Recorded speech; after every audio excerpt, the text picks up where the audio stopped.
Juan 1. Al principio existía la palabra, y la palabra estaba con Dios, y la palabra era Dios. Todas las cosas fueron hechas por él. Y sin él no se ha hecho cosa alguna de cuantas han sido hechas. En él estaba la vida, y la vida era la luz de los hombres. Y la luz en las tinieblas brilla, y las tinieblas no la han acogido.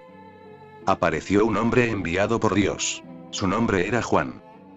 Este vino como testigo, para dar testimonio de la luz, a fin de que por medio de él todos creyesen. No era él la luz, sino quien había de dar testimonio de esa luz. Vino a los suyos, y los suyos no le recibieron. Mas a cuantos le recibieron, aun a aquellos que creen en su nombre, les dio el poder de transformarse en hijos de Dios.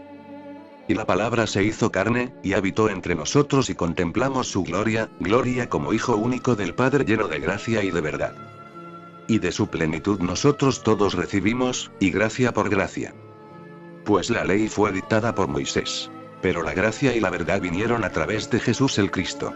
Y la palabra se hizo carne. Hablaré acerca de Cristo, pero no acerca del cristianismo. El cristianismo no tiene nada que ver con Cristo. En realidad, el cristianismo es anticristo, tal como el budismo es anti-Buda y el jainismo, anti-Mahavir. Cristo tiene en sí algo que no puede ser organizado. Su verdadera naturaleza es la rebelión, y la rebelión no puede ser organizada. Apenas la organizas, la matas. Entonces queda solo el cadáver. Puedes venerarlo, pero eso no te puede transformar. Puedes llevar la carga durante siglos y siglos, pero solo será un peso, no te liberará. Por eso, quisiera dejar algo totalmente claro desde el principio. Estoy enteramente de parte de Cristo, pero ni siquiera una pequeña parte de mí está de parte del cristianismo. Si quieres a Cristo, tienes que trascender el cristianismo. Si te aferras demasiado al cristianismo, no te será posible entender a Cristo. Cristo está más allá de todas las iglesias. Cristo es el principio mismo de la religión. En Cristo se cumplen todas las aspiraciones de la humanidad. Él es una síntesis excepcional. Normalmente, un ser humano vive en agonía, angustia, ansiedad, dolor y sufrimiento. Si miras a Krishna, verás que él se ha ido al otro polo. Vive en éxtasis. No hay agonía. La angustia ha desaparecido. Puedes amarle, puedes bailar con él un rato, pero faltará el puente. Tú estás con angustia, él está en éxtasis, ¿dónde está el puente? Ven. Sígueme. Alguien como Buda se ha ido aún más lejos. Ni está angustiado, ni está en éxtasis. Se halla absolutamente tranquilo y en calma. Está tan lejos que puedes mirarle, pero no puedes creer en su existencia. Parece un mito, quizás la cristalización de los deseos de la humanidad. ¿Cómo puede un hombre así caminar sobre la tierra, trascendiendo en esa forma toda angustia, todo éxtasis? Él se encuentra demasiado lejos. Jesús es la culminación de toda aspiración. Está angustiado, como tú, tal como nace cada hombre angustiado sobre la cruz. Se halla en el éxtasis que Krishna logra de veces. Celebra. Es una canción, es una danza. Y también es trascendencia. Hay momentos, cuando llegas a estar más y más cerca de él, en que verás que su ser más interno no es ni la cruz ni la celebración, sino la trascendencia. Esa es la belleza de Cristo. Allí existe un puente. Te puedes acercar a él poco a poco, y te puede guiar hacia lo desconocido y tan lentamente que ni siquiera te darás cuenta cuando cruces el límite, cuando entres en lo desconocido desde lo conocido, cuando el mundo desaparezca y Dios aparezca. Puedes confiar en él, porque se parece tanto a ti, y al mismo tiempo es tan distinto. Puedes creer en él, porque él es parte de tu angustia. Puedes entender su lenguaje. Por eso Jesús se convirtió en un hito importante en la historia de la consciencia. No es tan solo una coincidencia el hecho de que el nacimiento de Jesús se haya convertido en la fecha más importante de la historia. Tiene que ser así. Antes de Cristo, un mundo. Después de Cristo, ha existido un mundo totalmente diferente, una demarcación en la consciencia del hombre. Hay tantos calendarios, tantas cienas. Pero el calendario que se basa en Cristo es el más importante. Con él, algo ha cambiado en el hombre. Con él, algo ha penetrado en la consciencia del hombre. Buda es hermoso, magnífico, pero no de este mundo. Krishna es adorable, pero aún así, falta el puente. Cristo es el puente. De ahí que haya elegido hablar sobre Cristo. Pero recuerda siempre, no estoy hablando del cristianismo. La iglesia es siempre anticristo. Una vez que tratas de organizar a una rebelión, esta tiene que hundirse. No puedes organizar a una tormenta, ¿cómo vas a organizar a una rebelión? Una rebelión está viva y es verdadera solo cuando es un caos. Con Jesús, un caos penetró en la consciencia de la humanidad. Ahora, la organización no debe hacerse en el exterior, en la sociedad. El orden debe ser llevado al núcleo más interno de tu ser. Cristo ha traído un caos. Ahora, partiendo de ese caos, debes renacer totalmente. Un orden que proviene del ser más interno.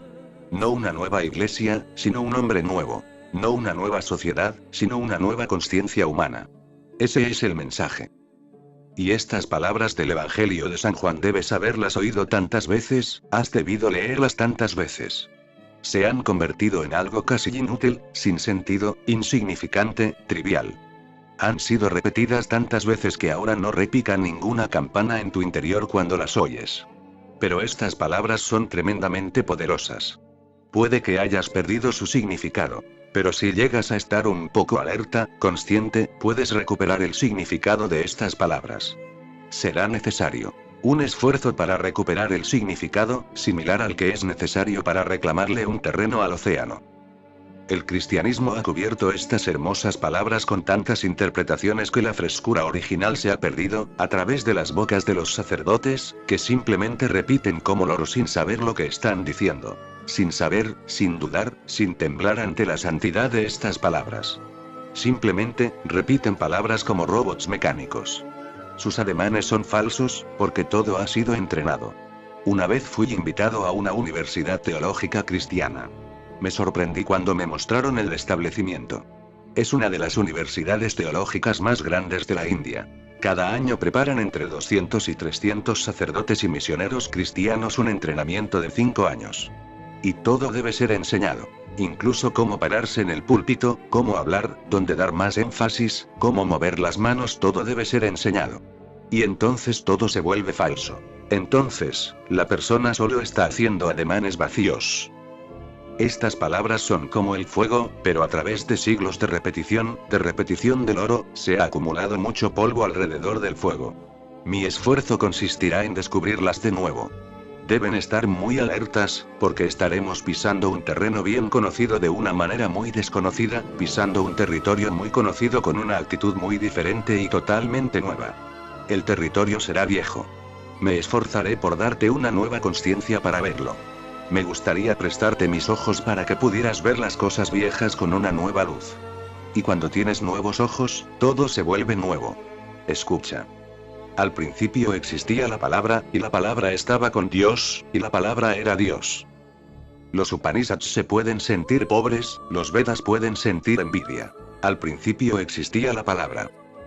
¿Qué quiere decir el Evangelio cuando dice al principio? Los cristianos lo han estado interpretando como si al principio significara que hubo un principio. Han estado usando e interpretando estas palabras, al principio, como si mostraran algo acerca del principio del tiempo.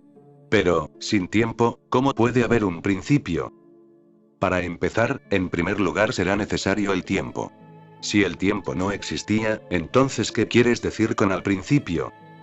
Al principio forma parte del tiempo y no puede preceder al tiempo. Por lo tanto, al principio no quiere decir que hubo un día en que Dios creó al mundo. Esa es una soberana estupidez. Al principio es solo una forma de hablar. Al principio no se refiere al principio en absoluto, porque nunca ha habido un principio y no puede haber un final. Dios es eterno, su creatividad es eterna, siempre ha sido así y siempre lo será. Debido a estas palabras al principio, ha habido mucha controversia durante siglos. Hasta ha habido sacerdotes y obispos necios que han tratado de fijar la fecha exacta. 4004 años antes de Cristo, en un lunes determinado, el mundo. Oso ven y sígueme. 7. Comenzó. ¿Y qué estaba haciendo Dios antes de eso? La eternidad lo debió preceder 4000 años, no es nada. ¿Qué estaba haciendo él antes de eso? Nada en absoluto. Entonces, ¿por qué de pronto, en cierta fecha, él inició la creación? Ha sido un problema, pero el problema surge debido a una interpretación equivocada. No, al principio es solo una forma de hablar. Uno tiene que comenzar en alguna parte, el Evangelio debe comenzar en alguna parte. La vida es eternidad, la vida nunca comienza en ninguna parte, pero cada historia tiene que empezar y cada escritura tiene que tener un comienzo. Deben escoger arbitrariamente una palabra, y no podrían haber escogido mejor. Al principio. Al principio significa que simplemente no sabemos. Pero desde el principio mismo, si es que hubo un principio, Dios ha sido creativo. Permítanme tratar de decirlo de un modo diferente. Dios es creatividad. Hasta puedes dejar de lado la palabra Dios. De hecho, el Evangelio mismo no quiere usar la palabra Dios. Al principio existía la palabra, y la palabra estaba con Dios, y la palabra era Dios. Al principio existía la palabra. ¿De qué palabra estás hablando? ¿Qué es esta palabra? Quien ha conocido la verdad sabe muy bien que la palabra Dios es vana. No hay nombre ni definición, todas las palabras son pequeñas, no pueden contener lo absoluto. La palabra es simplemente una manera de indicar lo que no tiene nombre, lo desconocido. Al principio existía la palabra. Los judíos, que precedieron a Jesús, de quienes Jesús fue la culminación misma, naturalmente, ellos negaron a Jesús. Esa es otra historia. A veces ocurre que alguien que está entre nosotros alcanza la culminación de toda la raza, pero esa realización es tan vasta y tan grande y tú estás tan bajo, que no puedes creerlo. Tienes que negarlo. Cristo se elevó muy alto. Los judíos habían estado esperando a este hombre durante siglos, qué ironía. Habían esperado durante siglos que este hombre apareciera, todas sus esperanzas estaban volcadas a este hombre, que transformaría sus vidas y traería el reino de Dios sobre la tierra. Entonces, este hombre surgió. Y ellos, que habían estado esperándolo, no pudieron creer, no pudieron confiar. ¿Qué sucedió? Se aficionaron demasiado a la espera misma. Bueno, si este fuese el hombre, ¿qué haríamos? La espera tendría que finalizar, habría que ponerle fin. Y habían esperado tanto, de hecho, la espera se había convertido en su única actividad, en toda su actividad religiosa. Esperar la llegada del Hijo de Dios. Y de pronto llega este hombre y dice, aquí estoy. Pero ahora, ellos preferían aferrarse a su espera que mirar a este hombre porque el mirarle sería el fin. Ya no habría nada que esperar. El futuro desaparece. La esperanza desaparece, el deseo desaparece. Este hombre matará toda esperanza, todo deseo, todo futuro es demasiado. La vieja mente se ha vuelto adicta a su propia espera, la vieja mente se ha vuelto adicta a su propio sufrimiento, frustración ahora es demasiado. Así sucede. Si has estado enfermo durante mucho tiempo, poco a poco empiezas a acumular cierta inversión en la enfermedad. Entonces, comienzas a temer si llegas a estar sano de nuevo, el miedo surge, porque tendrás que volver a la oficina otra vez, a la vida cotidiana. Durante estos años has estado descansando. No has tenido ansiedades, pudiste descansar. Ahora vuelve la responsabilidad. No solo eso, durante estos años en que has estado enfermo, todo el mundo ha sido compasivo contigo, casi todo el mundo ha tratado de quererte. Has llegado a ser el centro de tu familia, de tus amigos, de tus conocidos. Todo el mundo ha sido amable. Moverse de nuevo en el mundo cruel y áspero. La mente retrocede, no parece valer la pena. Si una raza ha estado esperando demasiado tiempo y los judíos siempre han estado esperando. Todavía están esperando y el hombre ha surgido y se ha ido. Pero han invertido demasiado en la espera, su espera se ha convertido en su oración, sus sinagogas no son más que salas de espera hasta que llegue el Mesías. Y él estuvo aquí. Y les digo, si él viene de nuevo, aunque no creo que vuelva a cometer el mismo error si viniera de nuevo, los judíos aún no le aceptarían. Pues entonces, ¿qué pasaría con su espera? Han vivido demasiado en ella. Su encarcelamiento se ha convertido en su casa, y ya la han decorado. Y ahora, moverse en el riguroso cielo abierto, donde a veces el sol quema demasiado, otras veces llueve, y otras hace frío o hace calor, es peligroso. Ahora están resguardados. Al principio existía la palabra.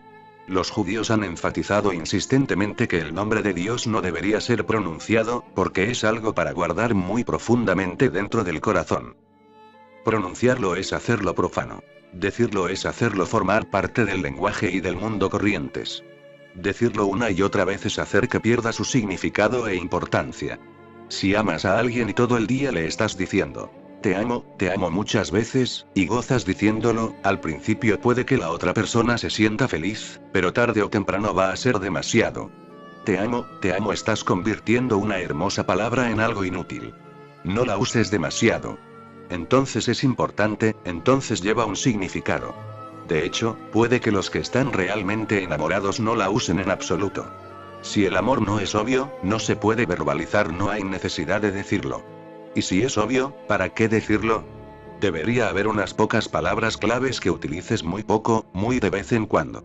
Deberían ser guardadas para ocasiones especiales, cuando tocas una cima. Los judíos siempre han insistido en que el nombre de Dios no debería ser utilizado. Era la costumbre antiguamente, antes de Cristo, que solo al sumo sacerdote del templo de Salomón le fuera permitido usarlo y solo una vez al año. A nadie más le era permitido eso. Por lo tanto, la palabra es el código para el nombre de Dios. Algo debe utilizarse para indicarlo, y este es un hermoso código. La palabra. No utilizan ninguna palabra, simplemente dicen la palabra. Lo mismo se ha hecho también en la India. Si preguntas a los Sikhs, los seguidores de Nanak, ellos dirán Nam, el nombre. No dicen ningún nombre, simplemente dicen el nombre. Quiere decir lo mismo que la palabra. Solo al sumo sacerdote le era permitido, y el sumo sacerdote tenía que purificarse a sí mismo. Durante todo el año se purificaría a sí mismo, y ayunaría y oraría y se prepararía. Y entonces, un día del año, toda la comunidad se reuniría. Aún entonces, el sumo sacerdote no pronunciaría la palabra ante la multitud. Se retiraría a la más recóndita capilla del templo y las puertas se cerrarían. En profundo silencio, donde nadie pudiera oír, la multitud estaría esperando afuera y no era posible que oyeran. Él pronunciaría el nombre con absoluta santidad, profundo amor, intimidad. Estaba pronunciando el nombre en representación de toda la comunidad. Era bienaventurado el día en que el nombre era pronunciado. Y luego, durante todo el año, el nombre no debía llevarse a los labios. Tienes que llevarlo dentro del corazón. Debe convertirse en una semilla. Si sacas la semilla de la tierra una y otra vez, nunca brotará. Ponla muy profunda. Ponle agua, protégela, pero manténla sumergida en la oscuridad para que germine, muera y renazca. El nombre de Dios tiene que ser guardado en lo profundo del corazón. Ni siquiera tú deberías oírlo. Debería estar tan profundo dentro de tu ser, en tus profundidades subliminales, que ni siquiera alcanzara a tu propia mente. ¿Es eso lo que significa el que el sumo sacerdote se retire a la capilla más recóndita? Nadie oye, las puertas están cerradas, y él pronuncia el nombre una vez. El significado es este. Ve a la más recóndita capilla del centro de tu corazón, purifícate a ti mismo y, de vez en cuando sientas la fragancia de tu ser, cuando estés en el clímax de tu energía, cuando estés realmente vivo y ni un ápice de tristeza persista a tu alrededor, eres feliz, tremendamente feliz, extáticamente feliz y tranquilo y silencioso, te encuentras en un estado en que puedes agradecer, en que te puedes sentir agradecido, entonces, ve a la capilla más recóndita. Tu mente será dejada afuera, esa es la multitud. Entras más profundamente en el corazón, y ahí proclamas tan silenciosamente que ni siquiera tu mente pueda oír. Allí debe ser llevada la palabra. Al principio existía la palabra, y la palabra estaba con Dios y la palabra era Dios. No hay diferencia entre Dios y su nombre. Él no tiene nombre. Él, en sí mismo, es su nombre. Su ser es su nombre. Su existencia es su nombre. Nace un niño. ¿Cuál es su nombre? Ninguno. Pero él es. Ese ser es su nombre. Entonces, con propósitos utilitarios, le damos un nombre y poco a poco olvidará su ser y se identificará con el nombre. Si alguien insulta a ese nombre, se pondrá furioso. Si alguien lo elogia, se pondrá contento. Y el nombre nunca le perteneció. Dios es el niño, siempre la inocencia del mundo. Él no tiene nombre, ese es el significado de este dicho. Y la palabra estaba con Dios. Ser, existencia, vida. Y la palabra estaba con Dios. Su nombre es su ser. No repitas su nombre, movilízate dentro de su ser, esa es la única forma de llegar a él. En realidad, olvídate de él. Movilízate dentro de tu propio ser y llegarás a él. Todas las cosas fueron hechas por él. Y sin él no se ha hecho cosa alguna de cuantas han sido hechas. Dios es creatividad. Decir que Dios es el creador ya es falsificarle, pero decir Dios es creatividad no será comprensible. La gente pensaría, ¿por qué usar I39? Dios I39. Con creatividad bastaría. Decimos, Dios es el creador, pero debido a esta expresión surgen muchos desatinos. Y entonces, ¿cuándo creó él al mundo? Y entonces, ¿por qué no lo creó antes? ¿Por qué no pudo crearlo antes? ¿Por qué lo creó en el momento en que lo creó? ¿Por qué lo creó así como es? ¿Por qué no lo puede mejorar? Tanta miseria, tanto sufrimiento en el mundo, y Él es el creador. Él se convierte entonces en el acusado. Entonces, nos sentimos furiosos. Si Él es el creador, entonces Él es el responsable de todo. ¿Por qué no lo puede cambiar? Surgen entonces todo tipo de problemas, y los teólogos se dedican a contestar estas preguntas. Para empezar, si miras el asunto directamente, no será necesario planteárselas siquiera. Dios no es el creador, Él es creatividad. La creatividad es su ser. Siempre ha estado creando. No puede tomar vacaciones de su creatividad. Eso no es posible. No puedes tomar vacaciones de tu naturaleza más interna, no. Todo lo que puedes dejar no es tu naturaleza. Lo que no puedes dejar lo es. La naturaleza de Dios es la creatividad. Siempre ha estado creando. Y no hay otra manera. El mundo solo puede existir tal como existe ahora. Es la única manera. Lo que sea que pienses, condenes o aprecies no tiene importancia. Es como acercarse a una rosa y preguntarle, ¿por qué tienes esa cantidad de pétalos? Podrías tener unos pocos más. ¿Qué es lo que anda mal? Pero si tuviera más, surgiría nuevamente la misma pregunta. Sea como sea el mundo, la gente siempre creará preguntas. Por lo tanto, aquellos que saben, dejan la mente de lado y aceptan el mundo. Y solo hay dos caminos. Aceptar la mente y estar contra el mundo, o aceptar el mundo y arrojar la mente. Esta es la única manera en que son las cosas y como pueden ser, y no hay nadie a quien te puedas quejar, ni nadie que pueda escuchar tus quejas y mejorar algo. Dios es creatividad, no un creador. Todas las cosas fueron hechas por Él en realidad, todas las cosas son hechas de Él, no por Él. Y sin Él no se ha hecho cosa alguna de cuantas han sido hechas. Y no solamente en el pasado. Aún ahora, siempre que algo es creado Él es el creador, tú eres solo el instrumento.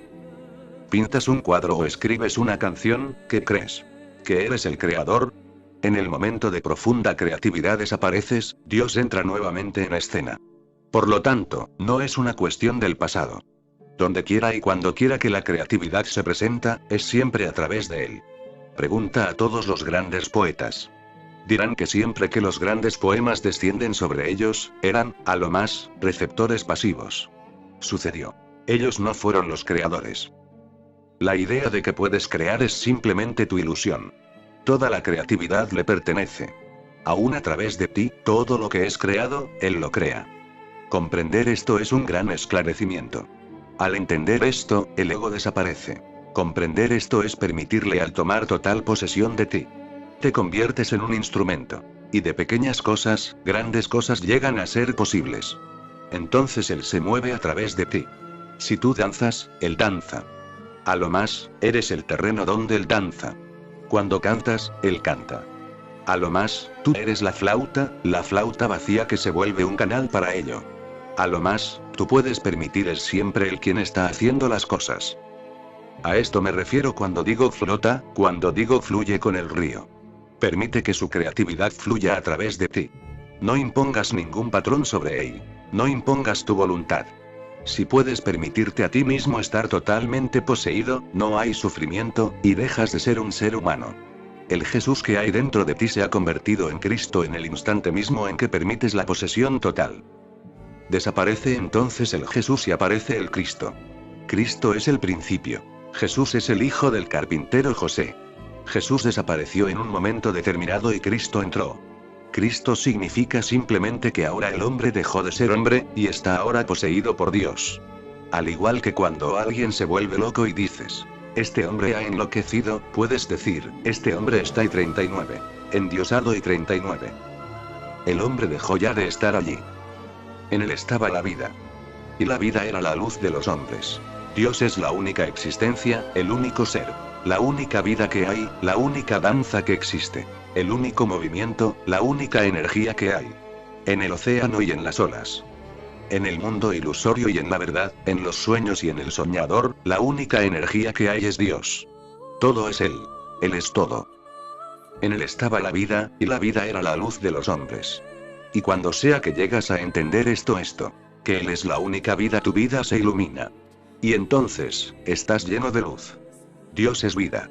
Si comprendes esto, toda tu vida se llenará de luz. Su vida se convierte en una luz en tu entendimiento.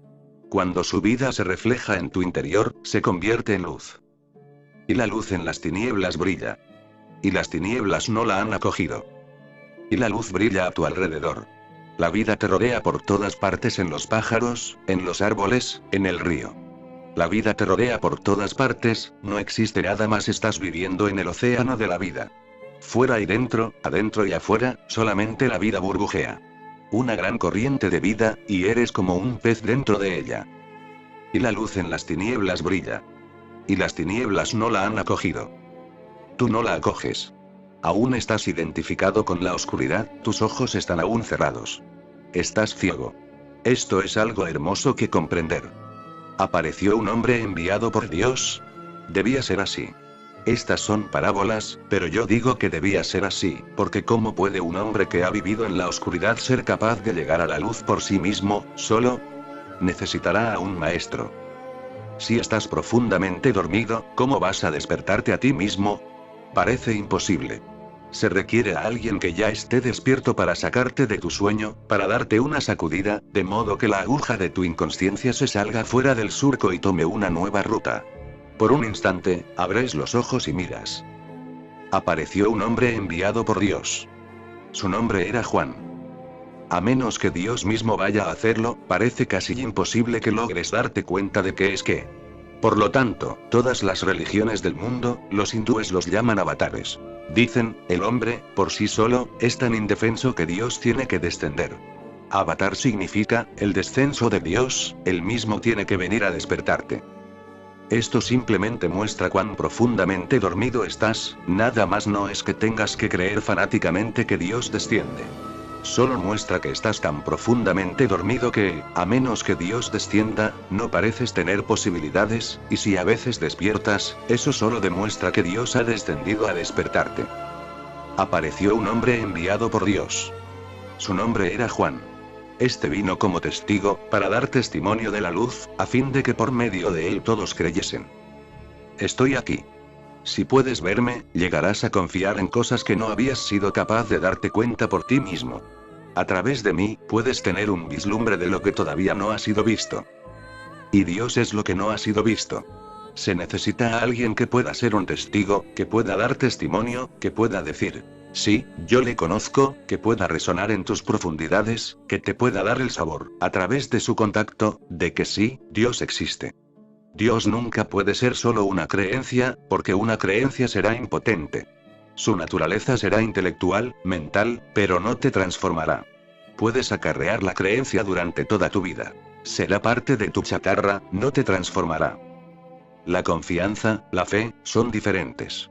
La creencia es intelectual. La confianza es existencial, pero, ¿cómo puedes llegar a confiar si no te acercas a un hombre que pueda dar testimonio, que pueda decir desde las profundidades de su ser, sí, Dios es? Si te permites ser vulnerable a él, y su ser conmociona algo dentro de ti, entonces nace la confianza.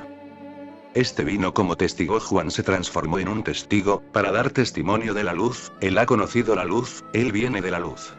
Recuerda, quien conoce la luz también sabe que viene de la luz, porque no hay otra manera de estar aquí. Puede que no lo sepas, pero tú también vienes de la luz. Esa es la verdadera fuente, la semilla y la fuente de toda vida. Puede que no te des cuenta, puede que lo hayas olvidado, puede que hayas olvidado totalmente de dónde viniste. La fuente está tan lejos que no la recuerdas en absoluto, pero quien sea que dentro de ti tome conciencia de la luz, inmediatamente se dará cuenta de que yo vengo de él. En realidad, de inmediato se dará cuenta de que yo soy él. Mi padre y yo somos uno. Como arriba es abajo.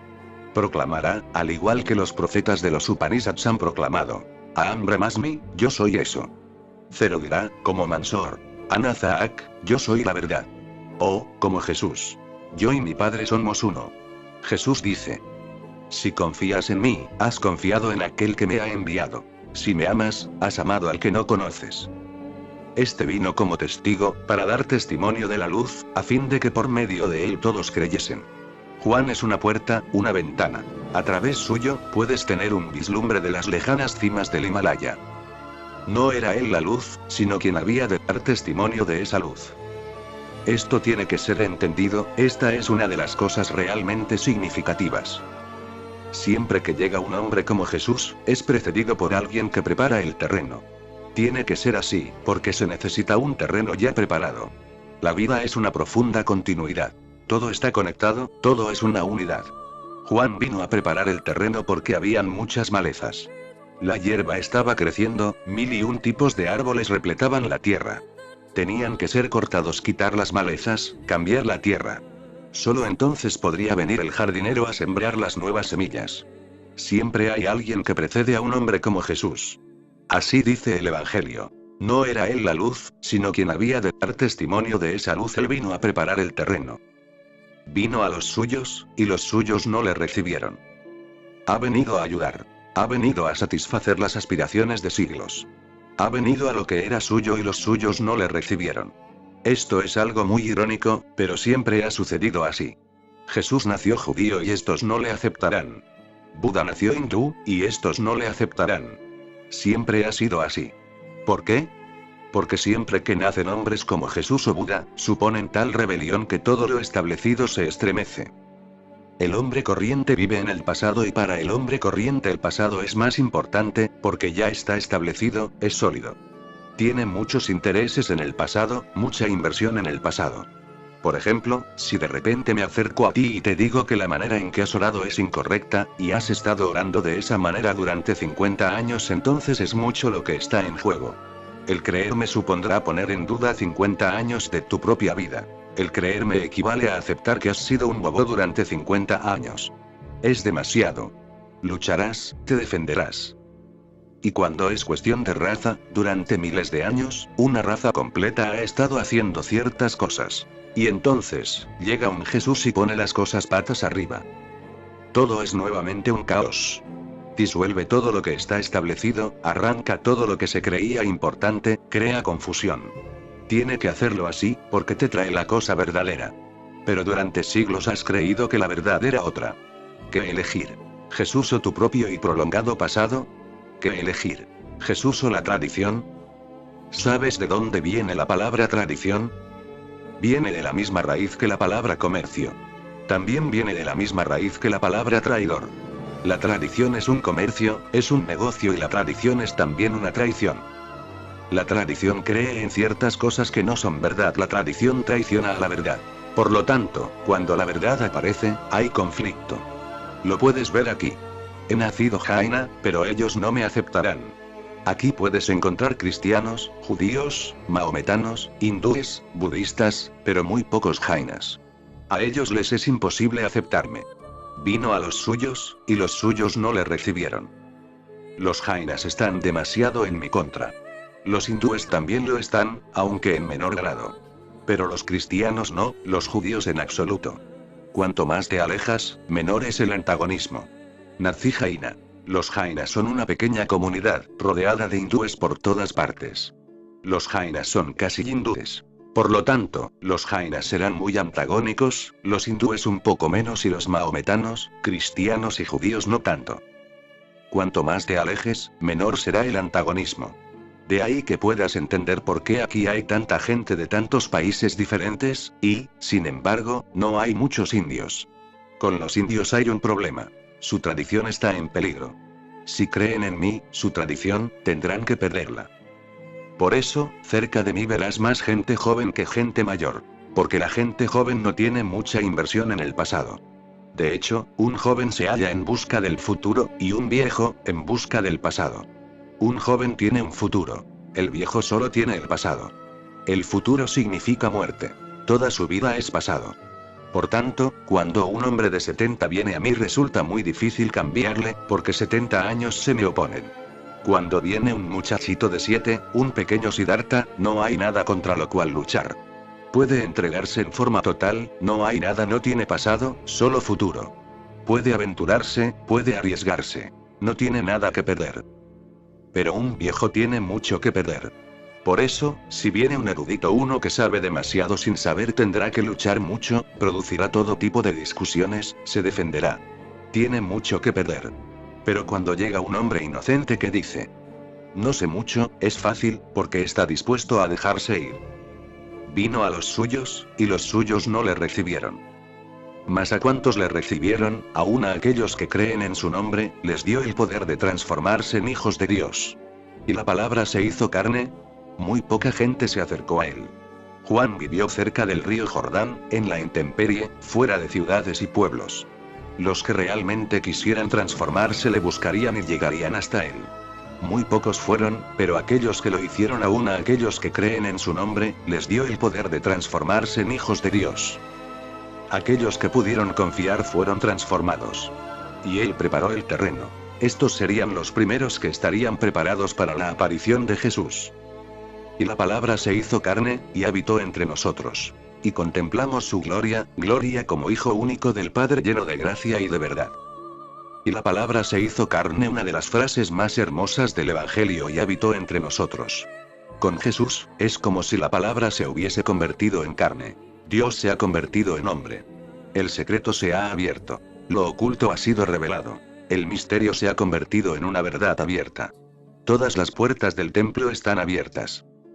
Y la palabra se hizo carne, y habitó entre nosotros. Juan produjo la atmósfera, porque la palabra solo puede llegar a ser carne cuando el que escucha está listo. Si estás listo, te podré decir lo que llevo dentro de mi corazón. Si no estás listo, será imposible pronunciarlo. Será absolutamente inútil. De hecho, no puede ser expresado hasta que estés listo. Cuando tu corazón esté dispuesto, esa misma disposición hará aparecer la verdad que llevo dentro de mi corazón. Entonces, el corazón puede hablar al corazón, lo profundo puede responder a lo profundo. Juan reunió a un pequeño grupo de gente escogida que fueran capaces de confiar, que fueran capaces de ver con los ojos de la confianza. Solo en esa situación es posible la aparición de Jesús. Recuerda esto. Si el que escucha está dispuesto, solo entonces puede ser pronunciada la verdad. Durante muchos años estuve viajando por este país, durante todo el año, solo para encontrar gente que fuera capaz de transformarse a sí misma, de modo que lo que llevo dentro de mí pudiera convertirse en carne, pudiera ser pronunciado. Ahora, la gente me pregunta por qué no voy ya a ninguna parte. Ese trabajo ya está hecho. Ahora, aquellos que estén dispuestos vendrán a mí. En este momento, esa es la única idea. Por eso, no quiero que vengan aquí masas y multitudes. Porque si vienen, no me será posible pronunciar aquello que está dentro de mí, y me gustaría compartirlo antes de partir. Solo si estás listo, y únicamente si lo estás, podrá algo del más allá descender sobre ti. Y la palabra se hizo carne, y habitó entre nosotros. Y contemplamos su gloria, gloria como Hijo único del Padre. Y esto es, realmente, algo que tiene que ser entendido, porque los cristianos lo han estado mal interpretando continuamente. Ellos siguen diciendo que Cristo es el único Hijo engendrado por Dios. Sí, por un lado es verdad, pero no es verdad en el sentido en que los cristianos lo dicen. Buda también es el único Hijo de Dios, y Krishna también es el único Hijo de Dios. Recuerda, lo enfatizo. El único Hijo engendrado por Dios. Yo también soy el único Hijo de Dios. Y tú también eres el único Hijo de Dios. Entonces, ¿por qué decir el único Hijo engendrado? Si todos son sus hijos, ¿por qué decirlo? Tiene un significado, un sentido. Tiene que decirse. Es similar a esto. Te enamoras de una mujer y dices, eres la única mujer hermosa en el mundo. No es que esto sea verdad. Pero aún así, es la verdad de un instante de amor. No es un hecho corriente. Es una verdad. Cuando le dices a una mujer, eres la única mujer hermosa que ha existido o existirá en el mundo, eso no quiere decir que conoces a todas las mujeres que han existido en el mundo antes, o que sabes que todas las mujeres que existirán después no van a ser más bellas que esta. ¿Cómo puedes saberlo? ¿Cómo puedes comparar? Este no es un hecho lógico. Es una comprensión poética. En ese momento de amor, las estadísticas quedan a un lado. Algún lógico puede alegar, espera. ¿Conoces a todas las mujeres que existen en el mundo en este momento? ¿Has mirado, buscado, y has concluido que esta es la mujer más bella del mundo? ¿Qué estás diciendo? Estás usando un lenguaje comparativo. Pero tú dirás, no me preocupan las otras mujeres, y esto no es comparativo. No estoy comparando. Simplemente, afirmo una verdad acerca de mis sentimientos. No es una realidad del mundo exterior. Es una verdad de mi sentimiento interno. Esto es lo que siento. Que esta es la mujer más hermosa del mundo. No estoy diciendo nada acerca de esta mujer. Estoy diciendo algo acerca de mi corazón. No conozco a todas las mujeres. No es necesario. No es una comparación. Es un sentimiento. Estás tan poseído por el sentimiento que no decir esto estará mal. Cuando amas a Jesús, Él es el único Hijo de Dios. Por lo tanto, esta frase es correcta. Dice, gloria como Hijo único del Padre. Como si fuera el único Hijo de Dios. Para aquellos que se enamoran de Jesús, para ellos, Él es el único Hijo de Dios. No dicen nada acerca de Buda o en contra de Buda. No están comparando. A eso me refiero cuando digo que Buda también es el único Hijo de Dios, y que tú también lo eres. Todos en este mundo son únicos. Una vez que alcanzas tu realización interior, eres el único Hijo de Dios, como si toda la existencia existiera para ti, y nada más que para ti.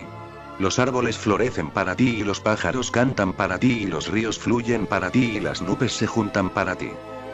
Cuando alcanzas tu realización, te transformas en el centro de la existencia. O, si te llenas de amor hacia un Buda, un Jesús o cualquiera, estas afirmaciones de amor no deberían ser tomadas como la exposición de un hecho.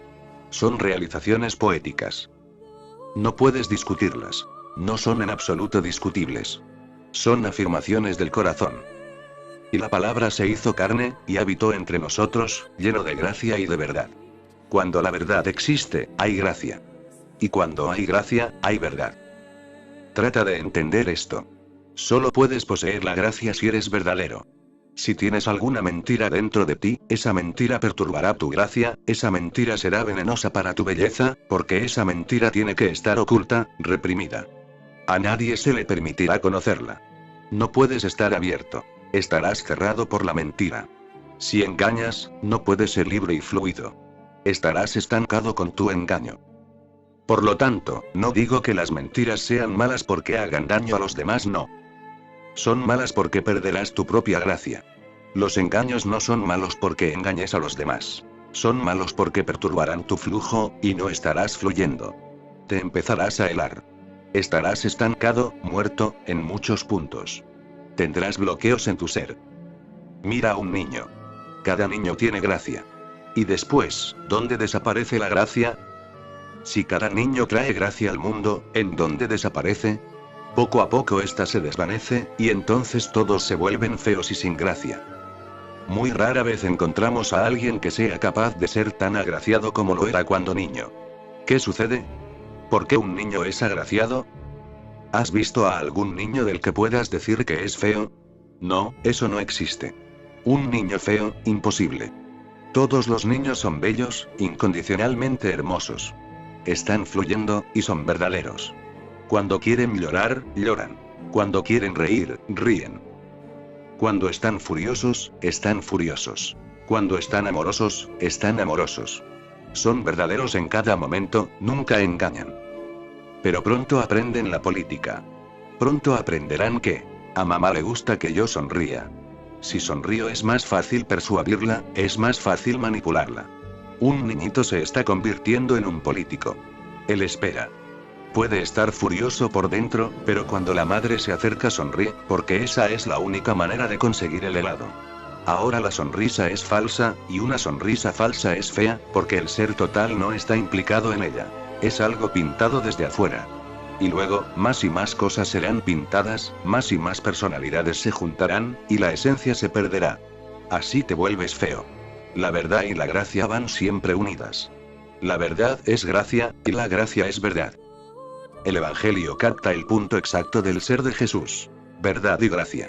Él era verdad, era profundamente verdadero hasta el núcleo mismo suprema, absolutamente verdadero. Así es como se metió en problemas. Vivir con una sociedad que es absolutamente falsa, vivir en ella con absoluta veracidad, significa meterse en problemas. Y la gracia.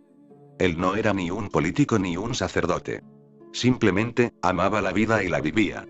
No estaba aquí para predicar nada, no tenía ningún dogma que inculcar, no tenía ideas que forzar sobre la gente. En realidad, vivió una vida llena de gracia, pureza y fluidez, y fue contagioso. Con quien fuera que se contactara el que llegara a tener contacto con él se quedaría hipnotizado, magnetizado. Este hombre era un niño inocente. La gente se sentía atraída. La gente dejó sus casas, sus trabajos. Simplemente, comenzaron a seguirle. Él no era un predicador, no estaba entregándole ninguna revolución política al mundo, no estaba proclamando ninguna reforma para el mundo. Simplemente, estaba entregándote una manera fluida de vivir. Y ese era el problema porque los judíos son una de las razas más reprimidas del mundo. Muy reprimidos, moralistas, puritanos. Ese se convirtió en el punto problemático. Ellos seguían por principios. Seguían por la ley, y la ley debe ser respetada. Naturalmente, tienen mucho éxito en el mundo. Si respetas la ley, tendrás mucho éxito. Si te guías por el amor, estás destinado al fracaso. Es una desgracia, es desafortunado, pero es así. La ley triunfa, el amor fracasa en el mundo. En lo que a Dios respecta, el amor triunfa, la ley fracasa. Pero, ¿a quién le importa Dios? Los judíos son muy respetuosos de la ley, muy buenos ciudadanos, y donde quiera que vayan siempre tienen éxito, porque siempre van con la ley. Se rigen por la aritmética. Por ese motivo, obtienen la mayoría de los premios Nobel. Nadie puede competir con ellos. Tienen mucho talento. Tienen éxito en los negocios, en la política. Hagan lo que hagan, siempre hacen lo adecuado. Pero son puritanos muy formalistas, profundamente cautivos de la mente. Una profunda resaca prosigue en la mente. Y Jesús empezó a hablar acerca de la ley. El Evangelio dice: y de su plenitud nosotros todos recibimos, y gracia por gracia. Pues la ley fue dada por Moisés. Pero la gracia y la verdad vinieron a través de Jesús, el Cristo. La ley fue dada por Moisés. Moisés es el fundamento del judaísmo. Naturalmente, esto era necesario, porque a menos que la ley sea establecida, el amor no será posible. La ley es imprescindible, es una necesidad, pero no es suficiente. Moisés le entregó la ley al mundo. La gente era primitiva, inculta. No tenían sentido social. Moisés creó una sociedad, y una de las más perdurables. La judía. Y en realidad, Moisés debe haber sido realmente genial, porque proporcionó la ley, y los judíos han sobrevivido a todo tipo de catástrofes. Debe haberles dado una base muy estable. Pero él era un legislador, al igual que Manu fue el legislador para los hindúes. Moisés es el Manu de los judíos. Él trajo la ley. Permítanme contarles una pequeña historia. En cierta ocasión, Moisés se cruzó con un hombre que estaba rezando. Pero su oración era tan absurda, no solo absurda, sino un insulto a Dios, que Moisés se detuvo. Era absolutamente ilegal. Era preferible no rezar que hacerlo de esa manera, porque este hombre estaba diciendo cosas increíbles. Decía: déjame acercarme a ti, Dios mío, mi Señor, y prometo que limpiaré tu cuerpo cuando esté sucio. Incluso si tienes piojos, yo te los quitaré, y soy un buen zapatero, te haré zapatos perfectos. Andas con zapatos tan viejos y tan sucios, están totalmente sucios, y nadie cuida de ti, mi Señor. Yo cuidaré de ti. Cuando estés enfermo, te serviré y te daré medicina. Y también soy un buen cocinero. Así es como estaba orando. Así que Moisés le dijo: detente. Detén este absurdo. ¿Qué estás diciendo? ¿A quién le estás hablando? ¿A Dios? Y él tiene piojos. ¿En su cuerpo? ¿Y sus ropas están sucias y tú las limpiarás? ¿Y no hay nadie ahí para cuidarle, y tú serás su cocinero? ¿De quién has aprendido esta oración? El hombre contestó: no la he aprendido en ninguna parte. Soy un hombre muy pobre e ignorante, y no sé cómo rezar. La he inventado yo mismo, y estas son las cosas que conozco. Los piojos me molestan mucho. Por lo tanto, le deben molestar a él. Y a veces la comida no es buena, mi esposa no es una buena cocinera y me duele el estómago. Él también debe estar sufriendo. Esta es solo mi propia experiencia, que se ha transformado en mi oración. Pero si conoces la oración adecuada, enséñamela. Entonces Moisés le enseñó la oración adecuada. El hombre se inclinó frente a Moisés, le dio las gracias con lágrimas de profunda gratitud, y se alejó. Moisés estaba muy contento. Pensé que había hecho una buena obra. Miró al cielo para ver lo que opinaba Dios del asunto. Y Dios estaba furioso. Él dijo: te he enviado ahí para que acerques a la gente a mí, pero has alejado a uno de los que más me ama. Ahora, él orará en forma adecuada, pero no será una oración en absoluto, porque la oración no tiene nada que ver con la ley. Es amor. El amor es ley en sí mismo. No necesita otra ley. Pero Moisés es el legislador. Él fundó la sociedad. Trajo los 10 mandamientos. Esos 10 mandamientos han sido los cimientos de todo el mundo occidental. Judaico, cristiano, maometano, las 3 religiones dependen de la ley de Moisés. Por lo tanto, el mundo entero ha conocido solo a 2 legisladores. El Oriente conoce a Manu y el Occidente conoce a Moisés. Hindúes, jainas, budistas. Manu les ha proporcionado la ley les ha sido dada por Manu. Y Moisés se la ha entregado a maometanos, cristianos y judíos. Estos 2 legisladores han creado al mundo entero.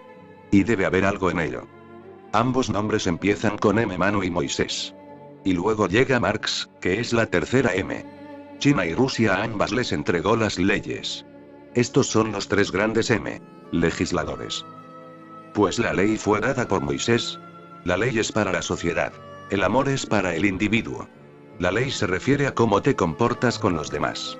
El amor se refiere a cómo te comportas contigo mismo. El amor es un florecimiento interior. La ley es la conducta externa. Dado que vives con gente, debes respetar las leyes, pero eso no es suficiente. Es bueno, pero no es suficiente. Si una persona se limita a respetar las leyes, estará muerta.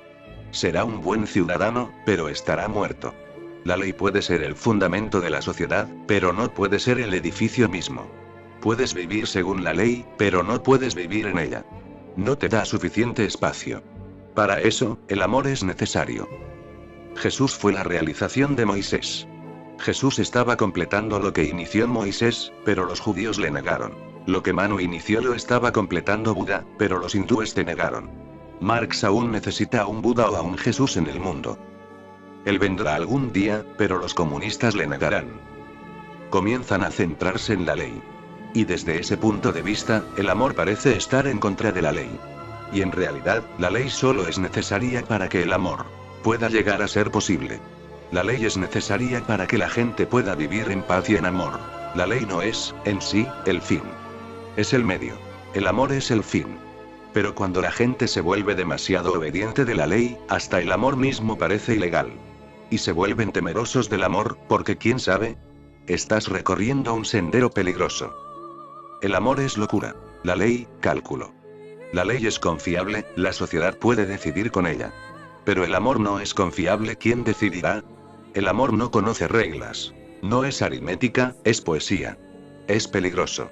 El amor es siempre salvaje, y la ley es social. Recuerda esto. Respeta la ley, pero no te limites a eso. De otra manera, habrás vivido en vano. De hecho, no habrás vivido. Respeta la ley, porque si no lo haces tendrás problemas. Debes vivir en una sociedad, tienes que seguir ciertas reglas, pero solo son reglas. No hay nada supremo respecto a ellas, no hay nada de Dios en ellas. Déjame decirte esto. Los 10 mandamientos fueron creados por Moisés. No provienen de Dios, eso no es posible. Esos 10 mandamientos son reglas humanas del juego. No robarás porque la propiedad es individual. Pero si el juego cambia y la propiedad llega a repartirse, no robarás no tendrá sentido como ley. O bien, si algún día el mundo llega a ser realmente opulento, habrá tanto que nadie robará. Solo si hay pobreza es posible el robo. La gente está hambrienta y es pobre y entonces roban.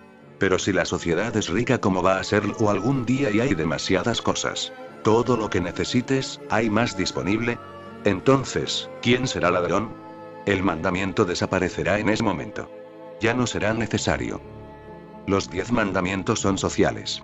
Moisés trae la ley. Jesús trae la verdad, la gracia, el amor. El amor viene de Dios, la ley viene de la mente. El amor es de Dios, la ley es del hombre. Y con amor, la gracia ocurre. Y con amor la verdad. Recuerda esto, porque entender a Jesús es entender el fenómeno del amor. Entender a Jesús es entender los detalles de la gracia.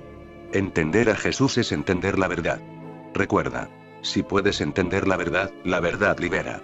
Y no existe otra liberación.